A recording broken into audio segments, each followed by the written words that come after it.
ও hello, yes. কোথায় যাচ্ছ তুমি? সেটা আপনাকে বলতে যাব কেন? আচ্ছা ঠিক আছে, আমাকে বলতে হবে না, তুমি চুপচাপ বিলটা পে করে দাও। আপনি এই রেস্টুরেন্টে নতুন জয়েন করেছেন? হ্যাঁ, আমি আজই জয়েন করলাম। আর আমি নতুন হই বা পুরনো সেটা নিয়ে তোমায় ভাবতে হবে না, তুমি বিলটা পে করে দাও। আমি এই রেস্টুরেন্টে কোনোদিন বিল দিই না, তাই আজকেও দেব না। মানে তুমি শুধু আজ না, এরকম মাঝে মধ্যে এসেই খাবার খাও আর বিল পে করো না? তোমার ড্রেস আপ দেখে তো তোমাকে বেশ ভালো ঘরের মেয়ে বলেই মনে হচ্ছে। তাহলে তুমি এসব কেন করছো? তোমার কাছে কি টাকা নেই? আর তোমার মা বাবা কোথায়? তেমন কোনো ব্যাপার না, আপনি ভুল ভাবছেন। আমি ভুল ভাবছি না, আমি একদম ঠিকই ভাবছি। তোমার যদি কোনো সমস্যা থাকে তুমি আমায় বলতে পারো। দেখো, খারাপ সিচুয়েশন তো যে কোনো মানুষের জীবনে আসতেই পারে। আর তোমার কাছে যদি টাকা নাই থাকে তাহলে তোমার বিলটা আমি পে করে দিচ্ছি।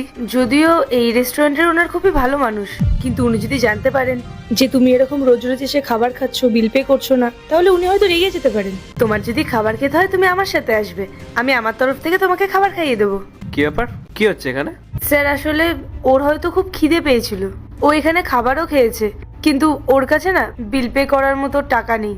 তাই আমি ওকে বলছিলাম যে ওর টাকাটা আমিই পে করে দেবো।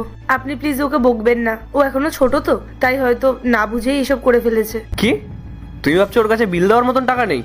তুমি হয়তো জানো না, ওর কাছে এরকম 3টে রেস্টুরেন্ট খোলার মতন টাকা আছে, আর এই সামান্য বিলও পে করতে পারবে না। কিন্তু স্যার, ওর কাছে যদি এত টাকা থাকে তাহলে ও এই সামান্য বিলটুকু কেন পে করছে না? তুমিই বলো, নিজের রেস্টুরেন্টে কি কেউ বিল দেয়? মানে রেস্টুরেন্ট যদি কারোর বাবার হয় তাহলে সে কি বিল পে করে? স্যার, মানে ও আপনার মেয়ে? সরি স্যার, আমি জানতাম না, না জেনে শুনে আমি ওকে একটু বকাবকিও করে ফেলেছি।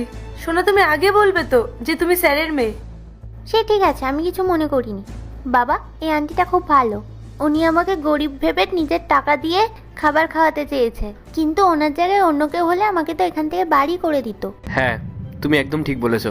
আর আমিও চাই যে আমার রেস্টুরেন্ট সবসময় ভালো এবং সৎ মানুষ কাজ করুক, কারণ আমি চাই না যে আমার রেস্টুরেন্ট থেকে কেউ কখনো খালি পেটে ফেরত যাক, সে বড়লোক হোক কিংবা গরিব। আর তুমি যখন বলছো আন্টিটা এতই ভালো, তাহলে তো আমরা আন্টিটাকে কখনোই কাছ থেকে বার করতে পারবো না। আমি এই রেস্টুরেন্টটা খুলেছি মানুষের পেট ভরানোর জন্য, শুধুমাত্র টাকার জন্য না। সত্যি পায়েল, যদি তোমার মতন স্টাফেরা আমাদের রেস্টুরেন্টে কাজ করে তাহলে আমরা টাকার সাথে সাথে মানুষের আশীর্বাদও অর্জন করতে পারবো। বাবা, তুমি এই আন্টিটাকে কখনো কাজ থেকে বার করবে না, বরং তুমি ওর স্যালারি বাড়িয়ে দিও। হ্যাঁ মা, একদম তুমি যা বলছো তাই হবে। আচ্ছা শোনো, তুমি একটু বাইরে গিয়ে ওয়েট করো, আমি এখনই আসছি। ঠিক আছে মা? ঠিক আছে বাবা, bye aunty. Bye. Sorry sir, আমি আসলে আরে ঠিক আছে ঠিক আছে, হয়েছে, আর কতবার সরি বলবে? ইনফ্যাক্ট যেটা হয়েছে সেটা খুব ভালো হয়েছে। আমি আমার মেয়ের সূত্রে এটা তো জানতে পারলাম যে তুমি কেমন।